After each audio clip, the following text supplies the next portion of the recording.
बिस्मिल्लाहिर्रहमानिर्रहीम। जैसा कि आप लोगों को मालूम है कि तहरीक लब्बैक पाकिस्तान की मकबूलियत में दिन ब दिन इजाफ़ा होता जा रहा है और हुकूमत और इस्टेब्लिशमेंट को ये चीज़ बिल्कुल भी पसंद नहीं आ रही और वो तहरीक लब्बैक पाकिस्तान की मकबूलियत को कम करने के लिए आए रोज़ कुछ ना कुछ साजिश करते रहते हैं। आज भी तहरीक लब्बैक पाकिस्तान के ख़िलाफ़ एक बड़ी साजिश जो है वो रचाई जा रही है। इससे पहले भी तहरीक लब्बैक पाकिस्तान के ख़िलाफ़ कई साजिशें की गईं, जिनका हाफ़िज़ साद रिज़वी और हाफ़िज़ साद रिज़वी साहब की जो टीम है और तहरीक लब्बैक पाकिस्तान की शूरा है उसने डट कर मुकाबला किया। इसी वजह से आज तक तहरीक लब्बैक पाकिस्तान की मकबूलियत में कमी नहीं हुई बल्कि इजाफ़ा होता चला जा रहा है। आप लोगों को आज की इस वीडियो में मुकम्मल बताता हूँ कि हुकूमत और जो इस्टेब्लिशमेंट है वो तहरीक लब्बैक पाकिस्तान की मकबूलियत को कम करने के लिए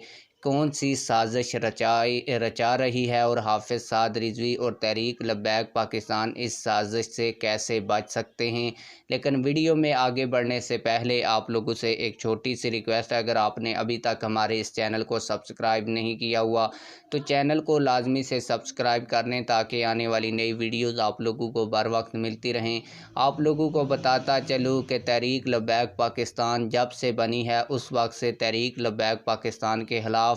मुख्तलिफ़ तरीक़ों से साजिशें जो हैं वो की जा रही हैं और तहरीक लब्बैक पाकिस्तान जो है इसका डट कर मुकाबला कर रही है। सबसे पहले जब तहरीक लब्बैक पाकिस्तान बनी तो उसके बाद जब तहरीक लब्बैक पाकिस्तान ने इलेक्शन में हिस्सा लिया और तहरीक लब्बैक पाकिस्तान ने एक बड़ी तादाद में वोट हासिल किए तो ये बात जो है इस्टेब्लिशमेंट और हुकूमत को पसंद ना आई, तो उसने तहरीक लब्बैक पाकिस्तान को कुचलने और तहरीक लब्बैक पाकिस्तान की मकबूलियत को कम करने के लिए तहरीक लब्बैक पाकिस्तान के अमीर अल्लामा हादम हुसैन रिज़वी साहब जब हयात थे उस वक्त उन समेत तहरीक लब्बैक पाकिस्तान के 60,000 से ज़ायद उलमाए कराम, कारकुनान और रहनुमाओं को गिरफ़्तार किया। तहरीक लब्बैक पाकिस्तान के कारकुनान के ऊपर जेलों में बहुत ज़्यादा तशद्दुद भी किया गया ताकि तहरीक लब्बैक पाकिस्तान की जो मकबूलियत है उसको कम किया जा सके। लेकिन तहरीक लब्बैक पाकिस्तान की उस वक्त की बेहतरीन हिकमत अमली की वजह से तहरीक लब्बैक पाकिस्तान की मकबूलियत में ना सिर्फ कमी हुई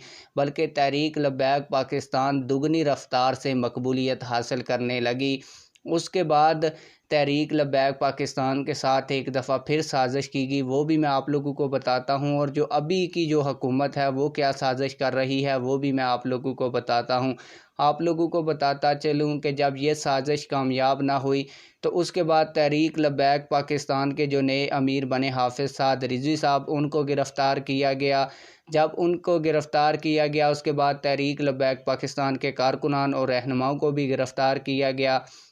और ये कोशिश की गई कि तहरीक लब्बैक पाकिस्तान को किसी न किसी तरीके से ख़त्म किया जाए। लेकिन तहरीक लब्बैक पाकिस्तान के अमीर हाफ़िज़ साद रिज़वी साहब जेल में डटे रहे और उनकी अच्छी प्लानिंग की वजह से तहरीक लब्बैक पाकिस्तान जो है वो कमज़ोर ना हो सकी। तो उसके बाद हुकूमत के ज़रिए इस्टेब्लिशमेंट ने तहरीक लब्बैक पाकिस्तान पर पाबंदी लगा कर तहरीक लब्बैक पाकिस्तान को ख़त्म करने की कोशिश की। लेकिन उस वक्त भी तहरीक लब्बैक पाकिस्तान के अमीर हाफ़िज़ साद रिज़वी और तहरीक लब्बैक पाकिस्तान की शूरा की अच्छी प्लानिंग की वजह से तहरीक लब्बैक पाकिस्तान को ख़त्म ना किया जा सका। तहरीक लब्बैक पाकिस्तान ने अपनी पाबंदी भी हटवा ली और तहरीक लब्बैक पाकिस्तान जिस तरह मकबूलियत हासिल कर रही थी इस मकबूलियत में और इजाफ़ा देखने को मिला। अब आप लोगों को बताता चलूँ कि तहरीक लब्बैक पाकिस्तान की जो मकबूलियत है इसको कम करने के लिए एक और साजिश रचाई जा रही है। जैसा कि आप लोगों को पता है कि तहरीक लब्बैक पाकिस्तान की मकबूलियत का जो गढ़ है और वो कराची है और अब कराची में साजिश रचाई जा रही है।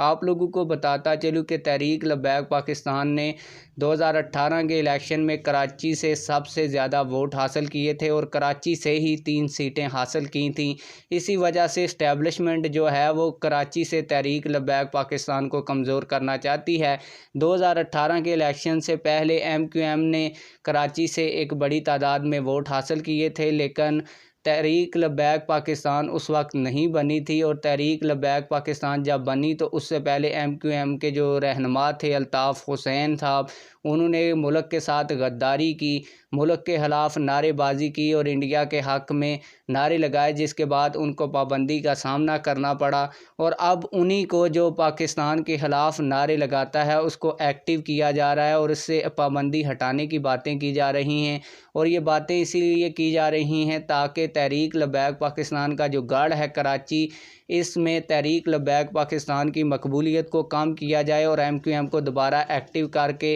MQM को तहरीक लब्बैक पाकिस्तान का वोट दिलवाया जाए। लेकिन हाफिज़ साद रिजवी साहब कमाल शख्सियत हैं और वो इस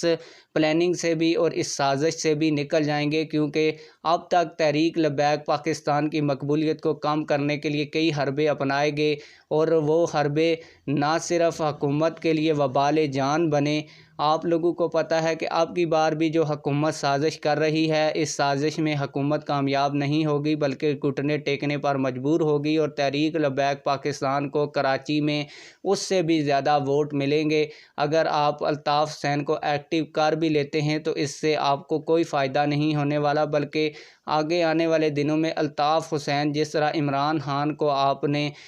हुकूमत में लाया और फिर वही इमरान खान इस्टेब्लिशमेंट के ख़िलाफ़ खड़ा हो गया, तो इसी तरह अगर आप अल्ताफ़ हुसैन को भी लेकर आएंगे तो वो आपके लिए ही वबाल जान बनेगा। इससे तहरीक लब्बैक पाकिस्तान की मकबूलियत में कोई कमी नहीं होगी। आप लोग इस हवाले से क्या कहते हैं? कमेंट सेक्शन में हमें अपनी राय से ज़रूर आगाह करें। मिलते हैं।